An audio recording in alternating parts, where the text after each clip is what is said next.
I think a materialist approach to things is very, very consistent with my experience in Christian social justice.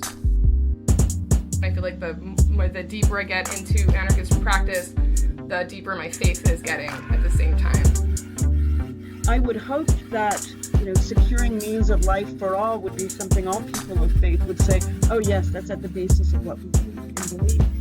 Those who are most marginalized know the most about the true, the good, and the beautiful. To me, it's less that I think building class solidarity is a bad thing, as much as it seems like if you don't attend to things like anti-Black racism, that's always going to get in the way of building class solidarity, actually. And when you go back, you find that a lot of revolutionary grassroots participatory movements, the precursors to what you could call the barrio assemblies and these grassroots neighborhood organizations, a lot of these were sponsored by the church. What does it mean to say that the Christian tradition is internally contradictory and there are antagonisms there and you're always being faithful to some aspects and betraying other aspects? Welcome to the Magnificast, a podcast about Christianity and leftist politics. I'm your co-host, Matt Bernico, and I'm ready to save the princess from Ganondorf all over again this week. And I'm your other co-host, Dean Detloff, and I'm ready to watch my wife do that all week. She is going to lose her mind over that video game. Man, that's right, folks. It's time for Legend of Zelda, Tears of the Kingdom. This is the only podcast where you're going to hear about that particular video game and liberation theology all in the same episode. And I think that you should be happy about that. Yeah, I think so too. You know what? I will brag about my wife, Emily, and her extreme devotion to this game, or a very intense commitment. She did 100% that game. She got every Korok seed. She did every shrine, Breath of the Wild, that is. She did all that you could possibly do. And man, it is like a really impressive commitment to a thing that I have never really applied myself in such great detail to anything else in my life. Yeah, you have a PhD, and I feel like, I mean, even as a fellow PhD holder, I don't feel like it's that big of a commitment as getting all the Korok seeds. No, I agree. I did not 100% philosophy, that's for sure. Man, I speed runned it. Man, I did that for sure. I got through it quick. That's what I did. Yeah, exactly. I do want a big progress bar in my life. Maybe that's what you get after you die. You do get to heaven, and St. Peter says, great job. You managed to fill up all these different meters, and that decides kind of where you get to go. Okay, but you only have, these are the only trophies that you got. And they're longest TikTok scroll, the biggest fart on your block. And it's just the worst. These are all meters for hell. I don't know what you're talking about. Well, yeah, okay. No, good point. Yeah, I think, the Saints, not all of them maybe, but a handful of them, they've really 100%ed it or did a good complete run and so on. But the rest of us, I don't know, I'll be content to just sort of say I got maybe a 40% or so. There was a lot of life I didn't get to, a lot of, a lot of sins I did commit, but I explored enough of it to not have an embarrassing score. That's what I'm looking for at the end. Good. I was about to ask a follow-up question to the sin achievement bar, but I realized that we're getting extremely close to the goofy territory that is only for the Behind the Paywall podcast. So I'm going to stop myself there. Yep. And let's make a hard pivot. Let's make a hard left turn on this podcast. I'm holding on. I'm holding on to that weird little handle that you see in the front of a car. Jesus, take the wheel. Folks, you've heard about Leonardo Boff, and you love him, right? This guy, he wrote a great book about ecology and liberation theology. We talk about him in almost every episode, I think. Leonardo Boff is everyone's favorite Brazilian former priest turned liberation theologian. I interviewed him for G's once. He's a genuinely nice person. There you go. He is a genuinely nice person. Dean has talked to him via email, and that's something. That's kind of incredible. But you probably haven't heard of his brother, the other Boff, the dark Boff. Not really. He's just regular, I think. Anyways, Leonardo Boff has a brother named Clodovis Boff, who remained a Catholic priest, unlike Leonardo Boff, in the Servite order. And he was also a socialist and interested in liberation theology, but had some critiques of it. On May 1st, 1989, on the dual celebration of International Workers' Day and the feast day of St. Joseph the Worker, Clodovis Boff wrote a letter about a recent trip he took to Cuba, the Soviet Union, and China, reflecting on socialism in those countries. In the letter, he lays out his thoughts on the relationship between socialism, democracy, and Christianity. Boff's letter is cool. I like it. I like anything that's like an artifact of someone kind of parsing out socialism at a particular time is for some reason extremely interesting to me.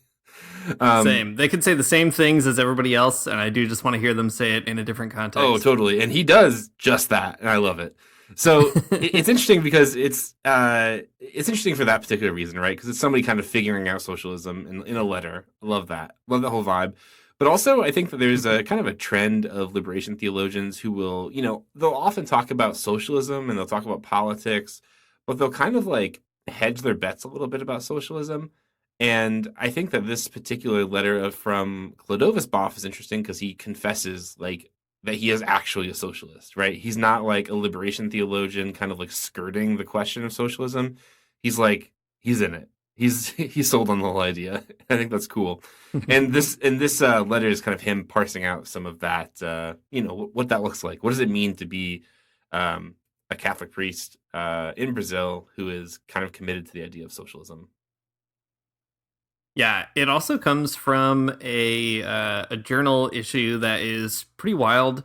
It's called, the journal's called Religion, State, and Society. And if you're a huge nerd and you have library access, you can look up the issue. It's volume 21, number 1 from 1993. It is worth saying that because the whole issue is themed around theologians thinking about socialism explicitly. In fact, a long time ago, Matt and I both had like vague memories of doing a podcast episode that drew from this journal issue, but we couldn't remember what it was. So I did look it up, and it was like, I think 5 years ago, or maybe even more than that, which feels a very long time. But we did an episode on something Fry Beddoe had written about liberation theology and the Berlin Wall. So it's a great whole thing that you can look up and read more about. What's really interesting about Clodovis Boff here is you're getting this reflection on the trip that he took. He also wrote a whole book about those experiences in the Soviet Union, in Cuba, and China. Fry Beddoe also wrote a book kind of like a travel diary to those countries, and they have sadly never been translated into English. So if you speak or read Portuguese and you really want to translate something, man, I would love to read those books. But this is the snapshot that we get. This is Clodovis Boff really kind of summing it all up and putting it in like a 10-page letter for us. Yep. So Dean, tell us, what is socialism according to Clodovis Boff? Yeah, great question. Well, it's really interesting. I'm going to read his definition here in a sec. I'm very fascinated by this definition for a bunch of reasons. One, because in the early 2000s, Clodovis Boff made some really big public critiques of liberation theology, and Leonardo Boff answered them publicly in a big public family feud of theology. And so I always kind of was like, I don't know, a little bit sour about Clodovis Boff, or kind of like, I don't know, man. Like he took the path I didn't want him to take, and so I never really went back and read much of him, except he did co-write with Leonardo Introducing Liberation Theology, which is a great book, and he's written some other stuff in his own right. He's a more like methodical writer. Leonardo Boff is very mystical, very like... vibes-based. I don't know. Extremely vibes-based theology for sure. Clodovis is a lot more systematic. In some of his other writings, he spends a lot more time parsing out, theological terms. He writes like a real theologian. Not that Leonardo Boff isn't a real one, but it's different. He writes in a more interesting way. Yeah. Absolutely. And you see that here in his approach to socialism as well, in a way that I really appreciate. So I'm glad to have gone back and overcome that allergy to Clodovis Boff. I think this is a really great thing that you can read with your church small group, I guess. Not without its problems, but a good thing. So here is how he puts it, trying to define socialism in the letter. I start by saying that socialism is not, in essence, a complete social system, nor just a method of organizing economic production. It is more exactly a way of organizing all of society, starting from the socialized economy, or alternatively, it's a way of organizing the economy which has implications for politics and ideology. Socialism is then a type of socialized economy, but it implies a type of politics, which are democratic, an ideology which is pluralist. A lot on the table here already, and a lot of things that would be challenged by other socialists for sure. But I think it's a really interesting observation. Usually when we talk about socialism, and what I do too, it's easy to reduce it to a problem of production. And I think it's strategically useful to do that sometimes because people get, the hair on the back of their neck stand up when you say the word socialism. You can sort of create a more interesting conversation space by being like, all I'm doing is talking about the means of production. And Clodovis Boff is going to say more about that in a minute. But I think that the way that he sort of identifies that, okay, it is that, but also there's this other stuff kind of involved, like democratic politics, a space for pluralism. I think it helps to flesh out what's really at stake in socialism, which is more than just a means of production. It's really about organizing the conditions for life. And that is a good kind of liberation theology way also of thinking about socialism, right? It's not just the dollars and cents, the economic formula. It's like, what do we need in order to live a more kind of in a more loving and just situation? And that, for Clodovis Boff, is socialism. Mm-hmm. Yeah, I think that's a cool way of thinking about socialism in this more expanded form. I like the emphasis on democracy and also on pluralism. I think that's actually a conversation that's missing in a lot of ways from other socialist conversations, or it's like implicit maybe sometimes. But to stress it, I think it's really good, especially if you are a religious person and it's 1989 and and you've been to the Soviet Union and China and Cuba too, and seen that maybe sometimes the pluralist side is not there. So cool. I think a great addition and a maybe an expansive way to think about things.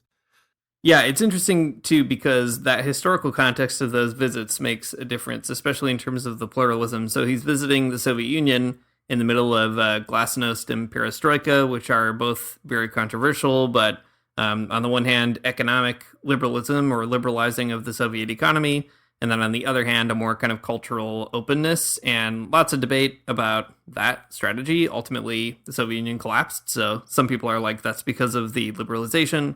Other people think that's independent of all that. I don't know. You can make your own choice, but there's clearly a kind of pivot toward a more open version of the Soviet experiment that Clodovis is encountering. And similar in China, it's post the Cultural Revolution, and you have this kind of experimentation going on in China with a little more openness in the economy and in society too. And the same in Cuba, because especially with respect to Christianity, it was only a few years before 89 that something like Fidel and Religion came out, that book with Fray Beto. And the Communist Party of Cuba was explicitly making overtures toward Christians in society and kind of opening up as well. So, it's interesting. He has words to say about kind of the experiments of socialism and people suffering under it. So it's not like he has a totally rosy view of it by any stretch. But I think it's interesting anyway that this comes on the heels of visiting those historical big communist states, right? Like, he's not being like socialism in the abstract sense or socialism in a kind of pluralist social democratic sort of way, but it's on the heels of this tour, and I think that's a really interesting context too, a completely lost context. Yeah, totally. An important piece of the puzzle to understanding exactly like why he's saying the things he's saying and why he's parsing it out just in this way. Well, to push forward a little bit here, he goes on to say some more things about the social society, not in the abstract, but in the concrete, in the material, as it actually exists in the world, in the countries he just has visited. So Clodovis Boff says a social society, in the strict sense, a socialist economy, presupposes the end of private property, not as such, but as the dominant form of ownership. In its place, there arises collective or social ownership. In other words, it's not some pure mode of production that only exists in books and in the heads of abstract intellectuals. There's no such thing as pure capitalism or pure socialism. What exists is a dominant or principal mode of production, capitalist when private ownership is dominant, socialist when the dominant mode is social or collective. There are some things I don't quite like about the way he parses this out, but maybe that's because I have a pure intellectual head.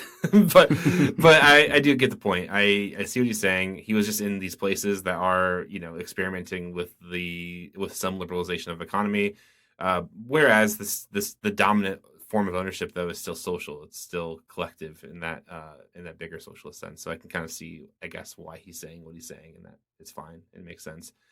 But I don't know. Actually, probably a pretty good note, though, right? Because if you're talking about socialism as it does exist in the world or has existed in the world, people love to, say things like it's not real socialism. It's just, whatever. It's state capitalism because of X, Y, and Z things. And I don't know. I feel like sometimes there's some things to those types of critiques, but if you're looking for like he's saying here, a pure type of socialism in practice, you're not going to find it. The best you're going to do is the dominant mode of production. And I feel like that's, I don't know, some qualification that does help you make more sense of what you see in terms of Cuba, the Soviet Union, China, and so on. Some pretty helpful, I think, ideas. Yeah, it's helpful also because it's good to understand what those societies are doing on their own terms. Like, in Cuba, for example, which is probably the economy I know most about because it's like smaller and easy to wrap your brain around. It's true that the state expropriated all kinds of big private industries after the revolution, and that was very important and remains very important. The state owns lots of stuff in Cuba. But at the same time, Cuba also has experimented with cooperatives, for example, that are not state-run, but are a different kind of property. It's, it's collective property, socialized property, but not run by the state. There's also all kinds of kind of small or medium-level businesses, some of which are, like, controversially quite comparatively wealthy in Cuba. Right. And all those things are sort of in the mix of a big economy that is ultimately contextualized with a dominant socialist philosophy and socialist way of organizing society. So it doesn't mean to say that like every socialist state has obliterated all forms of private property or even all forms of inequality for that matter. But it is to sort of have a more realistic picture of what it means to slowly progress toward the more, a more socialized version of an economy. And Clodovis Boff also goes out of his way to emphasize that, like, as we always say, the communists are not coming for your toothbrush, right? You can keep your personal property. And Clodovis Boff says, and also you can probably keep like your family bakery, Yeah. Like that's not the kind of thing that a socialist like government is interested in, expropriating from you. But like, your family can't probably keep your like giant bread factory that employs like 500 people. Like, maybe that's a different sort of situation. So interesting anyway that Clodovis Boff is giving his good theological training a workout here by parsing out some particularities. Yeah, actually, I really did appreciate that piece too, where he's talking about like the scope, I think, of collective ownership or social ownership. And he does say specifically, right, we're not talking about your medium-sized or small businesses, which is interesting because that's always a question I think people get antsy about with regards to socialism. And it doesn't mean that like there's no labor regulations or anything else with regards to those businesses, for sure, right? There's all kinds of stipulations and different types of rules. But yeah, I mean, it's not the scary thing that the bourgeoisie would have you believe. Though there is this really funny line too. He says, so small and even medium owners, medium is always a relative term, have nothing to fear from socialism. But it's the large owners, the bourgeois class, who have something to fear, who get terrified and terrify others.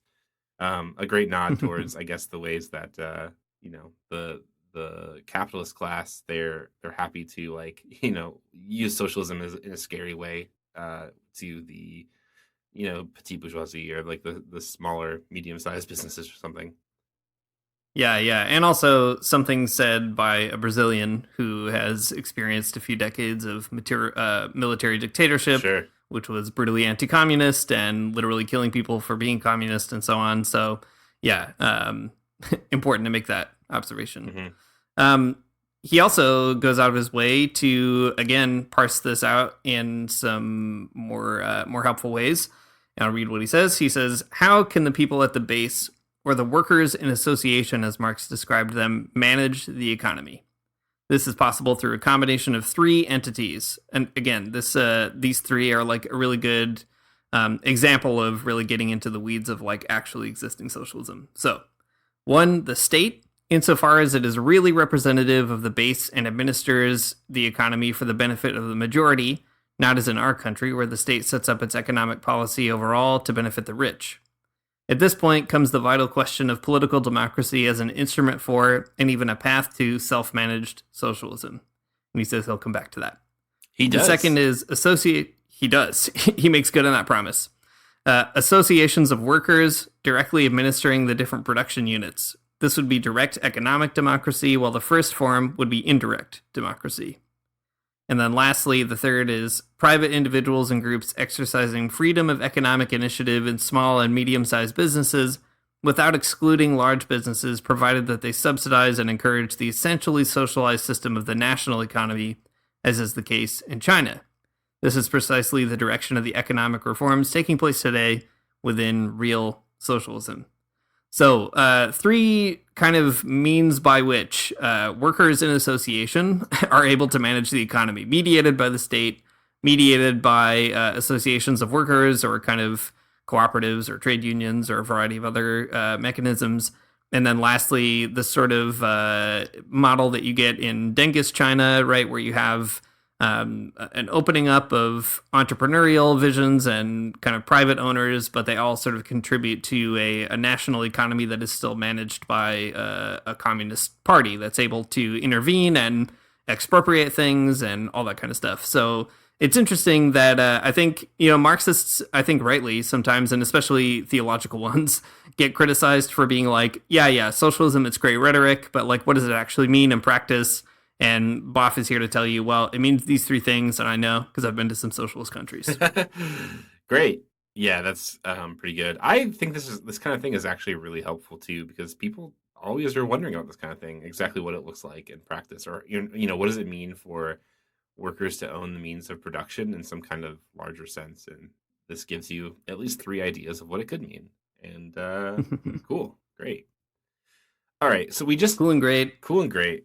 That's what this essay should be called. Cool and great.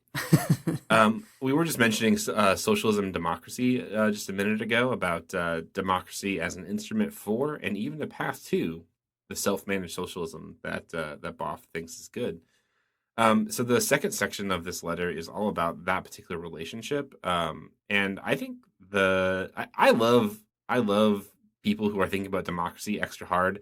It's one of those things that it's important because it's one of those things that in the United States you constantly hear people talking about, but never like with any type of like critical eye. And it's always so frustrating. And I remember like when I first started reading about people who were, theorists or whatever, who were like interested in more direct types of democracy, I thought, isn't that interesting that people have actually thought about this harder than people in like my United States high school civics class or whatever. Yeah, it's just it's always an enlightening moment, I think, when people give more breadth to a term that you've heard your entire life, and then all of a sudden you realize you actually have no idea what it means because you've never experienced democracy in a meaningful way.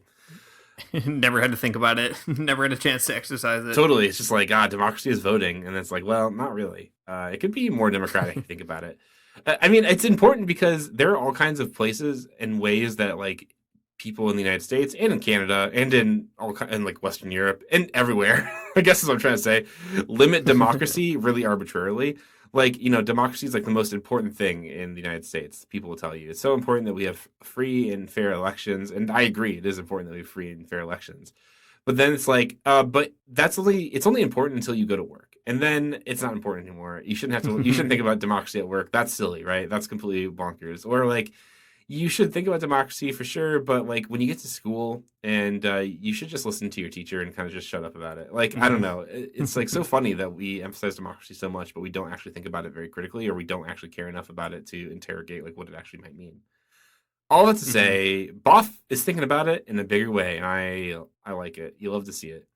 So Boff opens a section about socialism and democracy, and he says this. The great challenge of the present period of history is to create a model of socialism which represents freedoms. So there are three freedoms that he thinks are important, and they are economic freedom, in the sense of participation in decisions about production and the right to use one's initiative and inventiveness in the economy, the question of the flexibility in the economy.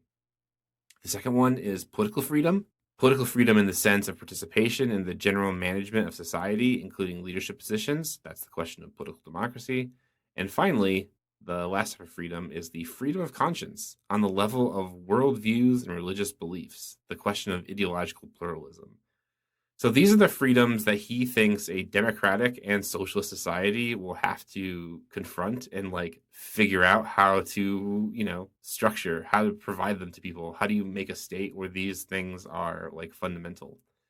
And for Boff, he thinks that socialism, if you're really kind of getting into it, and not just as a type of political economy, but as a whole sort of social system, that that socialism and democracy are sort of like complementary sorts of terms, and that together they kind of like they'll lend together with their powers combined, they kind of create a system where these types of freedoms come more easily than maybe other types of political economies. Mm-hmm. It's interesting to parse out all of those freedoms, because they're things that capitalists would probably say that they already have. Oh, right? Totally. That capitalists already have economic freedom. They make decisions about production, and they have a lot of inventiveness in the economy. They have political freedom. They could seek office if they want. They have freedom of conscience. And I think that's what's interesting as well. Like, it's something you get in Marx, where Marx is a really intriguing theorist to read, because he has original thoughts and opinions and so on, but what he's really trying to do is say, well, capitalism says all these different things about what's going on in capitalism. It says this and that about wages. It says these kinds of things about how money gets, spread around, or how value is created. But is that actually reality? Is that really what's going on? And it's not. And so Marx is trying to kind of point out the contradictions or inconsistencies in a capitalist economy, right? Like, that's one of the also controversial things about Marxist economics, is that it really takes a lot of capitalist political economy as a vocabulary and then interrogates it, right? Marx isn't like building a completely new system from the ground up. I mean, some people do think that. I think probably not.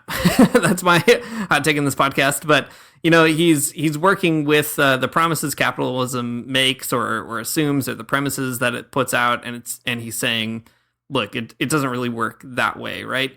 And that's what Clodovis Boff is doing here in kind of a more, a simpler way with respect to freedom, that we all want these freedoms. We all want economic freedom. We want to be able to participate in discussions about production, about our own kind of initiative and creativity and so on. But does capitalism really give us that? No, right? Like in a work situation, you generally don't have the ability to participate in decisions. You do whatever your boss tells you, or you get fired. Or political freedom. You could seek office, you could seek leadership, but at the end of the day, if you are fundamentally challenging capitalism as a model, good luck. You're probably not going to get anywhere.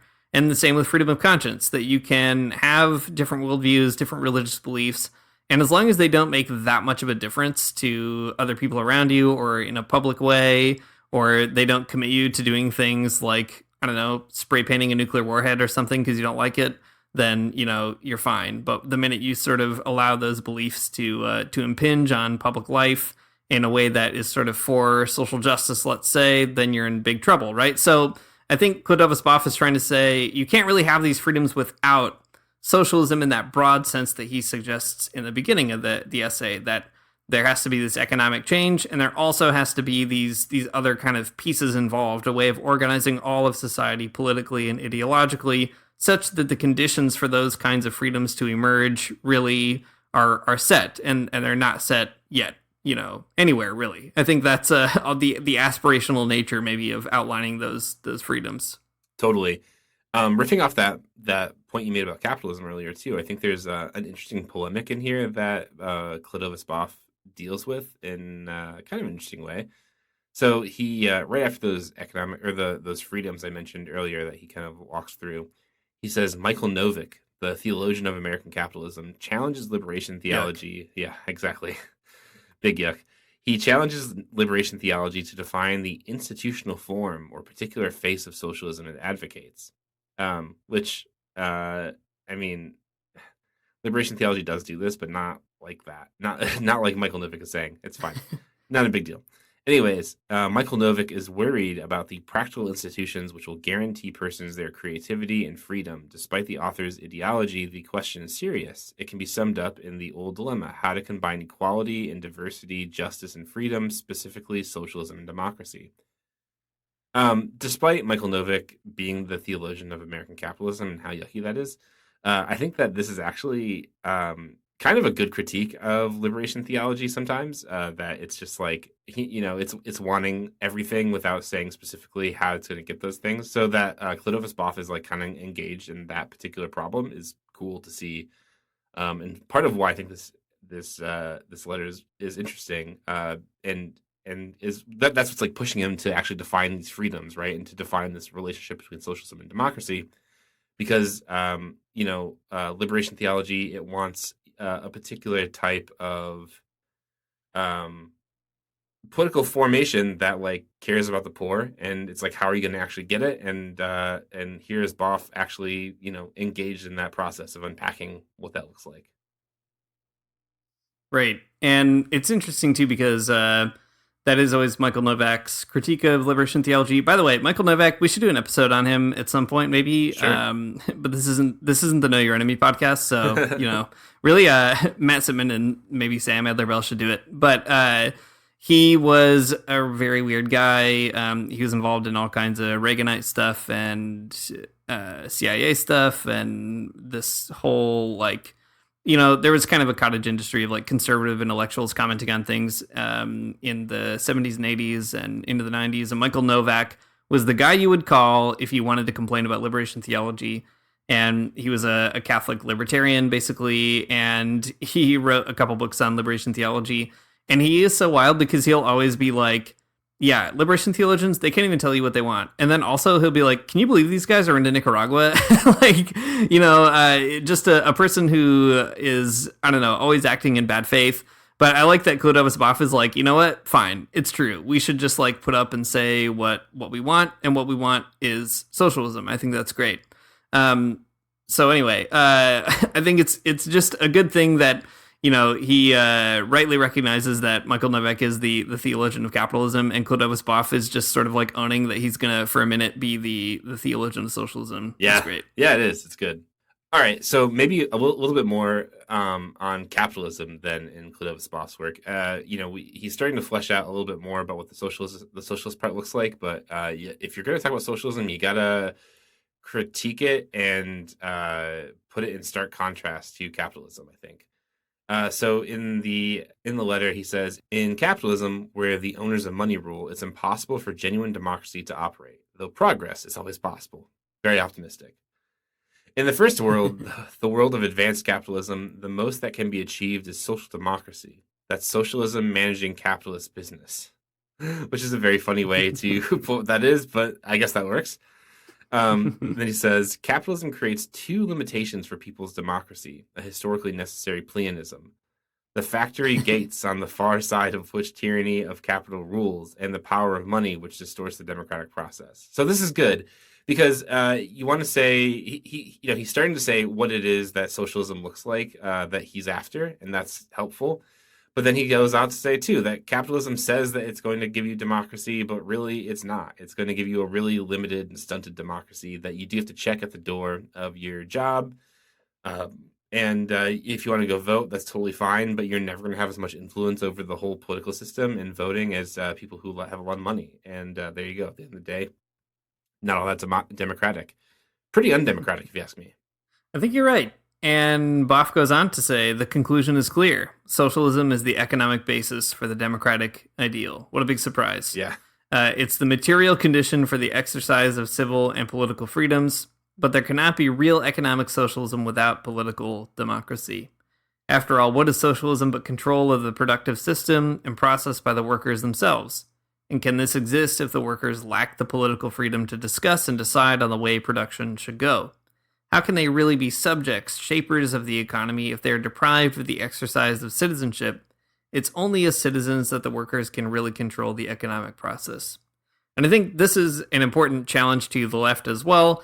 And let's face it, like the big socialist countries have varying degrees of participation, and those degrees are kind of hard to parse. The Soviet Union, for example, is a big country, or a big union of countries, I guess is a better way of putting it. And all those different countries are doing different kinds of things. Russia's doing something different from what communist Germany is doing, from, I don't know, what they're doing in whatever, Albania, etc. Right? The same in China, that different provinces in China experiment with different kinds of, mixtures of economic planning and so on.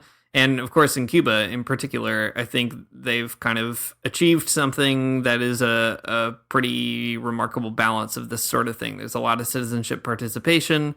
There are, maybe one good example is like Raul Castro very recently, in the last decade or a little bit more, has been increasingly like opening up. I hate that way of describing it, but opening up, for lack of a better term right now, the Cuban economy to different kinds of businesses and also different sorts of, capitalist kinds of ventures, or even removing certain property laws so that like you can buy and sell a house differently in Cuba than you used to be able to. Really kind of controversial stuff. And the question is like, is there a restoration of capitalism happening through those reforms? And the funny part is, like, Raul Castro will make these kinds of pitches, like in a big speech. He'll be like, we're going to roll back the ration card. Maybe we don't need that. Maybe that's kind of holding us back from having a more participatory society. And then they put it to a big vote, and everybody in Cuba is like, no, we don't want to do that. And then they just like didn't do it. Mm-hmm. So, it's important to recognize the diversity of kind of participation in socialist experiments. What you get across the Soviet Union and across time, right? That's going to be pretty different than what's going on in China, also across time and across geography, and then the same as a place like Cuba or Vietnam or a number of other places, or Venezuela. There's kind of different ways of sorting that out. But I do think that what Clodovis Boff says is right. We should be striving for some kind of participatory society where people feel reflected in what's happening around them, in the decisions that are being made, that they're participating in it, like they do in Kerala, India, or in Cuba.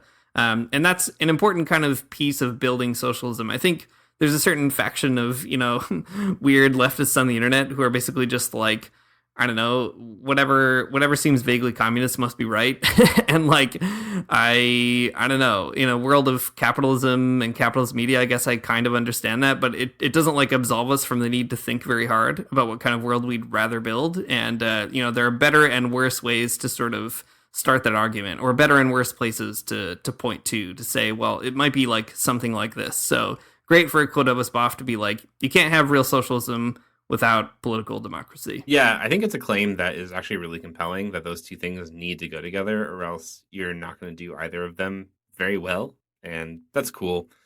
I think too, what you were pointing out a minute ago, right, that like different projects are kind of doing different things with regard to democracy and self-management in different places. And it's not sort of like one, homogenous democratic project or something.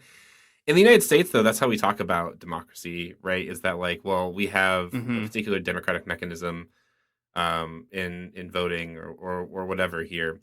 But I think, listen, it's hard to look at the United States now and look at the politicians that we have. I mean, even if it's hard to even look at the United States then and the politicians you had then in 1989 and say that people in the United States, politicians, I guess is what I mean, really like democracy in some real way. I always think of this book written by Jacques Rancière, who's a very interesting French guy. It's called The Hatred of Democracy. And the whole point of the book is just that, like, okay, well, the 2 points of the book. The people who say they love democracy the most, like American politicians, actually hate it. They hate democracy because they hate your guts, because they think that you're a dumb idiot. and if you had money, they would care about you. But since you don't have money, you're not an important person. They're not going to bother, placating you with things like democracy. But they'll just keep talking about democracy nonstop. And in that book too, he kind of points out that democracy is not like a stable state in the same way that like socialism is not a stable state. It's like it's a project that you can have more or less of, right? You can have more or less democracy in any kind of given situation. I think that's actually kind of a helpful supplement to this particular conversation because democracy looks really different in a socialist country than it does in places like the United States or Canada. And I think sometimes it's hard for us to even think about exactly what it means for something to be democratic because of the ways that the United States warp their brains politically and around that topic. So all that to say, it's really good to have these kinds of like expansive explanations of the ways that socialism and democracy are connected, because for a lot of people in the United States, they wouldn't really see that connection as an integral thing without squinting very hard at it or something. So good to get it out there. It is good to get it out there, especially as we're spreading democracy all throughout the world. Sure, maybe we shouldn't do it. That's right. So more gerrymandering, but for places that that Americans couldn't find on the map. Yeah, right. Gerrymandering for oil-rich nations. I guess that's U.S. policy. That's right. All right. So we've got a definition of socialism. We have socialism and democracy. Let's move to the way Clodovis Boff ends the essay, which is talking about socialism and Christianity. And there's a lot of funny stuff going on in here. It's a bit of a grab bag of stuff, and we can bring it all in. You get the greatest hits of actually lots of people we've talked about on this podcast and lots of other people too. Lots of tendencies that probably don't really get along. But the point for Clodovis Boff isn't to say that like Christianity is fundamentally socialist in the same way, but to sort of point out that there is something socialist within Christianity that seems to keep like sneaking out, it's like, or bubbling up. So I love the way that he kind of opens this up. He says, first is the word communism, the oldest term to describe the communion of goods in society. You ought to know that this is a word of Christian origin and one even used by Christians until recently. As the sociologist J. Leclerc says, until the beginning of the 19th century, the Christian spirit was constantly centered on the communism of the primitive community. And Christians abandoned the use of the word and began to talk instead about community only after it was adopted by socialist anti-clericalism. The ancient spirit of Christian communism survived, however, in the religious orders, which, by the way, is really interesting because Clodovis Boff, as a Servite, and his brother Leonardo Boff, as a Franciscan, both joined mendicant orders. So if you remember what we were talking about with St. Francis recently, they both joined orders that were sort of related to poverty and explicitly committed to a kind of Christian communism. He goes on to say, if you get the chance to look at one of the best-known theological encyclopedias, the Dictionnaire de Théologie Catholique, written at the beginning of the century, look up the word communism. It's in volume 3. You'll get a big surprise.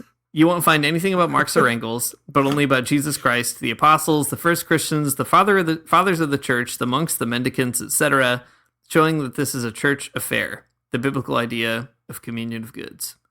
So there you have it from Clodovis Boff. Listen, we were there first. We knew about communism before it was cool. I think it's a really neat thing to sort of point out that for Clodovis Boff, Christianity has a communist tradition of its own. It's something that we've talked about in the past with like Jose Miranda, pointing out that there is this, a sort of inescapable communism at the beginning of Christianity. And it's something that gets preserved, even if it's not a majoritarian kind of tradition. We just tend to have like short-term memories, I guess. It's good to point that out. Yeah, totally. A great and profound point, as always. I think we were there first. I do love this extremely like year one of university move here to be like, according to Webster's dictionary, if you look up the word communism, it's good. A great move. It's very funny. Next time I do have the Dictionnaire de Théologie Catholique, I will for sure look that up. It's in volume 3 after all. You'll get a big surprise if you do that. Yeah, absolutely. All right, so he goes on to elaborate on this relationship a little bit more. It is reasonable to say that now Christians no longer offer any great obstacles to the socialist vision. This is the result of great historical transformations which have taken place both within socialism and within Christian churches themselves. I will restrict myself here to the Catholic Church. In relation to socialism, it must be recognized that the magisterium has evolved significantly. The encyclicals, oh my gosh, I'm going to get all of these names awfully Just wrong. sound them out with your episcopal tongue. The encyclicals Octogesima Adveniens. Jeez, Exactly. I can't do these at all. Labor externs. How does anyone say Latin? I couldn't even start. Anyways, all of these different encyclicals, they all have the good social stuff in them. You rest easy knowing that. But John Paul II, he gave the green light to the socialist venture, though certainly not to every sort of socialism, which is interesting. So, not only is there this this tradition of socialism, but Clodovis Boff thinks it's kind of baked into all these encyclicals and church teachings. I think this is overstating it, honestly. That's my criticism of this, that I think that to say that Christianity has no great obstacles to socialist vision is probably putting it a little too positively. Because listen, I can't pronounce the names of these encyclicals, but I've read a few of them, and I know that not all of them are as socialist as they sound. Class harmony and stuff is not is not the socialist win you think it is. But fair enough, I guess. There's some good socialist ideas in them, but maybe not as good as he thinks. Yeah, I mean, it is overstating it to rhetorical effect, but I think there's a moment of truth in it, though, which is that the magisterial teaching on labor and capitalism does evolve over time. And even by the time you get to an anti-communist like JP2, there is a pretty strong case to be made that you could not make the social teaching of the church actionable without some kind of socialist vision. And I think Clodovis Boff is trying to make a case that, that socialist vision might be expansive. It might not be a strictly Marxist socialist vision. Okay. But it is nevertheless it is a kind of socialism, no doubt. And I think that is true. The magisterium often stops short of saying that from the Vatican, but a lot of bishops have recognized that and will say it. For example, I think we talked about this a long time ago, but the Nicaraguan bishops famously put out a whole statement during the Sandinista Revolution, right on kind of right before they were about to win, essentially endorsing a certain kind of socialism explicitly and laying it out. The bishops of Canada at a certain point have endorsed a certain kind of socialism. The same with lots of individual bishops, of course, around the world in different conferences. So, I think there's a recognition in the church that a kind of socialism is how you express the social teaching of the church. But like I said, maybe not, not in Marxist terms exactly. Yeah, that's an important clarification. And I think that kind of comes through in some of the people that he references as, Christian socialists. Some of them are exactly who you'd expect, right? Thomas Aquinas is in there because he has something to say about private property that's not very capitalist, and that's interesting. But there's also some people that he lays out in there who are Christians and socialists, but in really weird ways too, that maybe make more room for it in this expansive sense. Robert Owens is in there. Robert Owens is he's Welsh, but he married into this kind of wealthy factory owning family and lived in Scotland for a long time. And he was a socialist, but the expression of socialism was this pre-Marxist, utopian type of socialism that was kids work in our factory and that's fine, but we're just going to make sure that those kids also get to go to school in our factory, which is I guess what I'm trying to say here is that there's room for an expansive type of socialism here that's beyond Marxism, but also you should be kind of questionable. I think that those types of socialism are questionable and feeling suspicious about them. That's fine. Yeah, and like we said before, there's a grab bag of Christians doing socialist stuff in this section, right? So you've got Robert Owen, you've got a bunch of other people. He talks a little bit about the Christian relationship to the French Revolution, or even I don't know, whatever's going on in Germany, right? He points to even Reinhold Niebuhr and the Christians for Socialism in Chile, right? There's a lot going on, and I think he's not trying to resolve them all to be look, they're all saying the same thing, but I do think he's trying to sort of point out that there's some kind of socialism that just Christians discover it in different contexts in different ways because, there's something there. And he even points to this wild document in here, the Third World Bishops' Manifesto of 1967, which says, he quotes, "True socialism is Christianity lived completely," which maybe isn't the way that I would like to formulate it, but is a kind of important opening toward that sort of sentiment. He goes on to say, too, if there is a historical demand for socialism inherent in Christianity, the converse is not identical, but only similar. All socialism needs is an openness to Christianity in the religious question, that is, respect for the right of freedom of conscience and religion. So let's not turn any historical venture, even socialism, into a creed. Where would that leave the ideological pluralism of a genuine modern society, right? So I think what you're seeing here is a certain hesitation with being like, and it's this socialist tradition specifically. I think what he's trying to say is, like he puts it, there's a historical demand for socialism in Christianity, but there are socialist, states, experiments, and so on that have not been open to that demand, and also because Christians haven't always made that demand, right?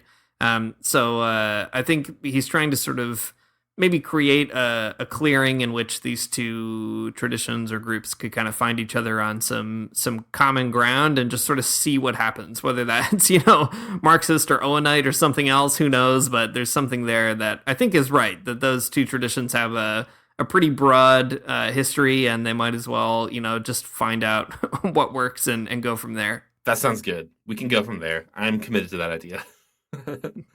All right, so we're kind of getting to the end of the episode here, so I'm going to read a little bit of a longer piece that kind of wraps it up. What can we say after all of this? Asks Clodovis Boff. A great question. It's clear that Christianity is rediscovering its socialist roots. At the same time, socialism is becoming open to the moral and religious dimensions. Well-known socialists of today, such as Roger Grotti and Lelio Basso, insist strongly that socialism needs to be reconciled with religion. Basso, an Italian politician, used to say that without religion there's no true socialism, taking religion not in the denominational sense, but in the desire for transcendence and openness to something even greater.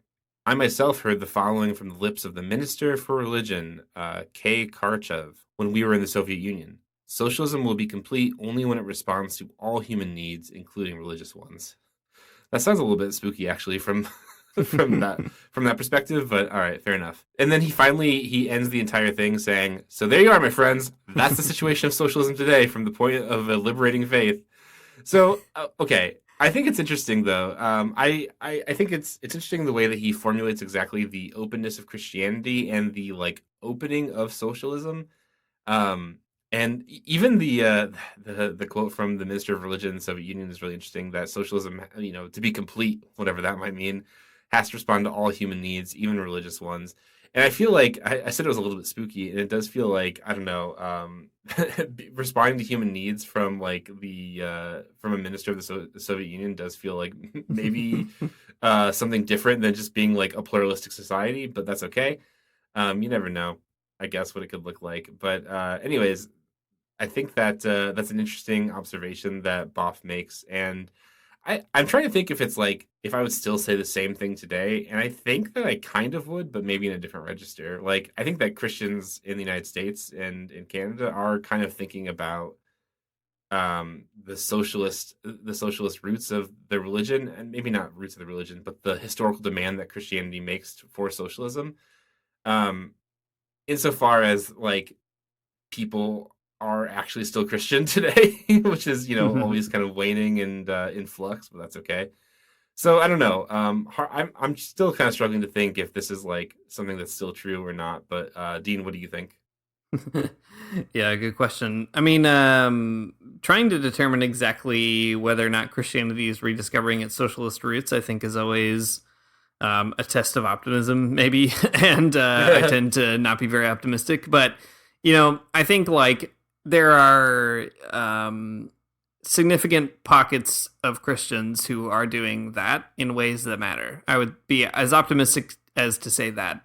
I just think about people we've talked to on the show, whatever Ryan Cagle's doing out in Alabama, that's fantastic. You love to see it, yeah. There's a bunch of Christians getting together for a DSA meeting in some weird church, or, there's an Episcopal caucus in the DSA. There's all kinds of communists running around who are willing to work with Christians, in diasporic global South communities to do a big solidarity rally for this or that country. You know, like those associations are happening all the time. Those kind of cross-pollinations and, you know, mutations and whatever else, like that's all going on. So I think that is true. And I think that even on the other side, like socialist experiments, you can't really paint them with too, too reliable a brush, right? Like China, for example, it's like, I don't know, sometime in some places it is opening up to more kind of religious or specifically Christian expression, and in some places it is not. Beijing and the Vatican are trying to work things out, I guess, with, you know, halting degrees of success. Or you see, like in Cuba, it seems like there's a pretty, I don't know, my experience there was that there's a pretty open environment for people of faith to kind of practice their faith and so on. So, you know, who knows? Like things have changed since 1989. The Soviet Union doesn't even exist anymore. So it's a very different world from the one that Clodovis Boff was in.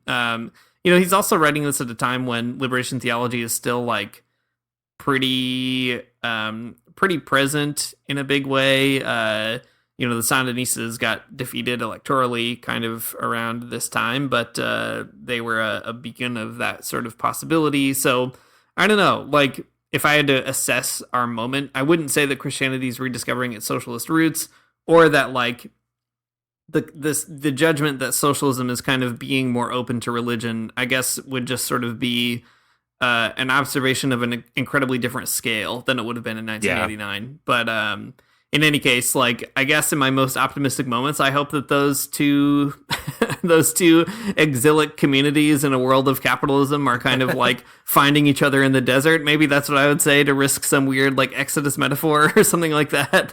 Yeah, no, I think that makes sense. Though I think within the United States, the socialist movement is like is reconciled to religion in ways that it definitely hasn't been in the past, and that's kind of an interesting development. So I don't know. There's something going on there for sure. Yeah, I think so. So there we go. A great presentation of socialism from the B-side Boff, Clodovis Boff. Oh my gosh, who did end up making some bad decisions in the 2000s, but not here, I think.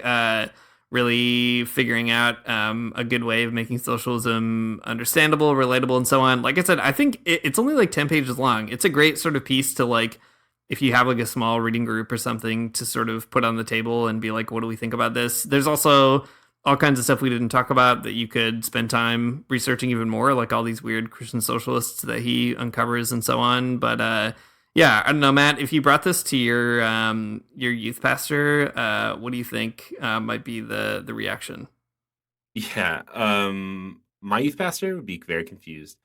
But I do think the socialism and Christianity part is, I think, the wildest part of the essay. But that being the case, if you do just need like a big list of people who are Christians and who are socialists, this is the thing you need. You just grab it and you got them all.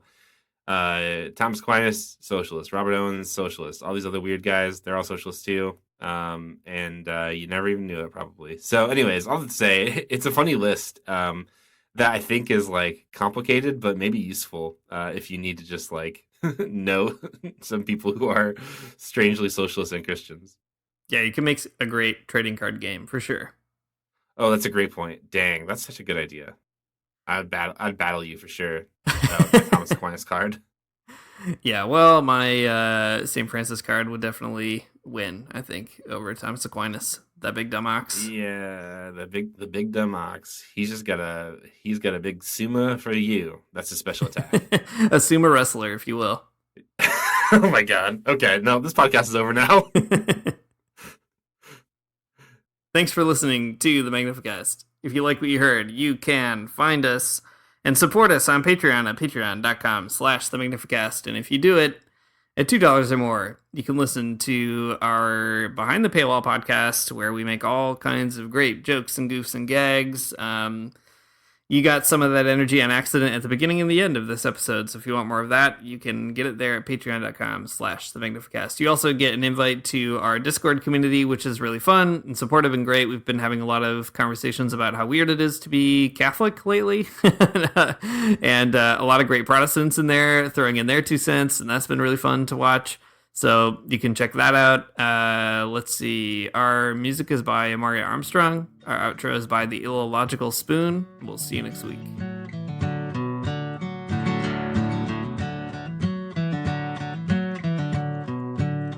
I don't wanna get up for church in the morning, souls alive. Heaven come to earth and there won't be no church. We'll meet down by the riverside.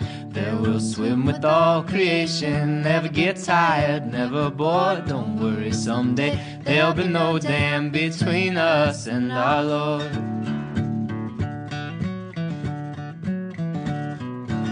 Jackson, keep your hoods up.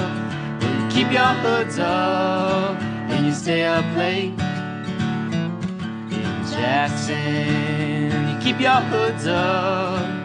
Well, you keep your hoods up and you stay up late. Oh, don't mind a cold night, but we might mind if you leave too soon. So come on now, it's still early. At least I would have